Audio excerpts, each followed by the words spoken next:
সেকালের স্বাধীন আরাকান রাজ্য আরাকান বর্তমানে যা রাখাইন নামে পরিচিত। আরাকানবাসীর সঙ্গে এদেশের ছিল নিবিড় সম্পর্ক।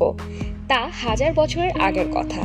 1947 খ্রিস্টাব্দে উপমহাদেশ বিভাগের আগ পর্যন্ত আত্মীয়তা, ব্যবসা বাণিজ্য, যোগাযোগের মাধ্যমে নানাবিধ সম্পর্ক বিরাজমান ছিল। চট্টগ্রামের পাশাপাশি আরাকানের সঙ্গেও আরব ভূমির যোগাযোগ ছিল।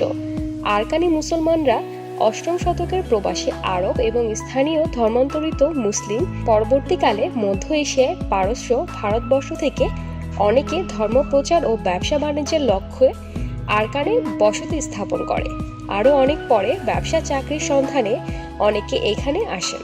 তবে আরাকানে বসবাসকারী সবাই রোহিঙ্গা জনগোষ্ঠী নামে পরিচিত। ইতিহাস সাক্ষ্য দেয় 1430 থেকে 1784 খ্রিস্টাব্দ পর্যন্ত 22,000 বর্গ মাইল আয়তন বিশিষ্ট রোহিঙ্গা স্বাধীন রাষ্ট্র ছিল। রাজা নারামেখলা 1430 থেকে 1434 খ্রিস্টাব্দ পর্যন্ত রাজা হিসেবে রাজ্য চালিয়েছেন। পরবর্তীকালে ইসলাম ধর্ম গ্রহণ করেন এবং বাংলার প্রতি কৃতজ্ঞতা স্বরূপ আরাকানে বাংলায় ইসলামী স্বর্ণ মুদ্রা চালু করেন। 1433 খ্রিস্টাব্দে সুলতান জালালউদ্দিন মুহাম্মদ শাহর মৃত্যু হলে রাজা নারমখেলার উত্তরসূরিরা 1437 খ্রিস্টাব্দে রামু 1459 খ্রিস্টাব্দে চট্টগ্রাম দখল করে।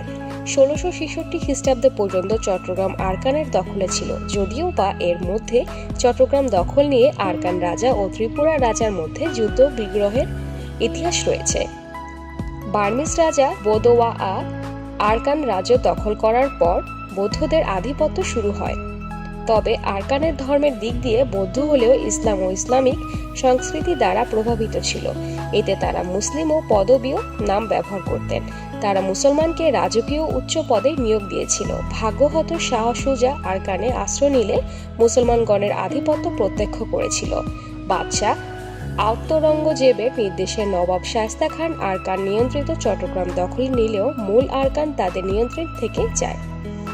1784 খ্রিস্টাব্দে বার্মা মিয়ানমার আরাকান রাজ্য দখল করে নেয়। এ থেকে মুসলমানদের প্রতিকূল অবস্থা শুরু হয়। এরা মগ তথা বর্বর পরবর্তী 1826 খ্রিস্টাব্দে বার্মার সঙ্গে ব্রিটিশের যুদ্ধের সূত্রপাত হয়।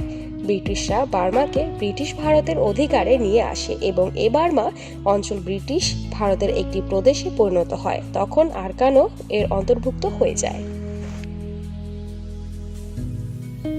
দর্শক, আমাদের ভিডিওটি কেমন লেগেছে তা আমাদের কমেন্ট করে জানাবেন। ভালো লাগলে লাইকে ক্লিক করবেন। পাশাপাশি এমন ইন্টারেস্টিং এবং মজার ভিডিও পেতে আমাদের চ্যানেলটি সাবস্ক্রাইব করে বেল আইকনটিতে ক্লিক করে রাখবেন। আমি এবারের মতো বিদায় নিচ্ছি। ধন্যবাদ।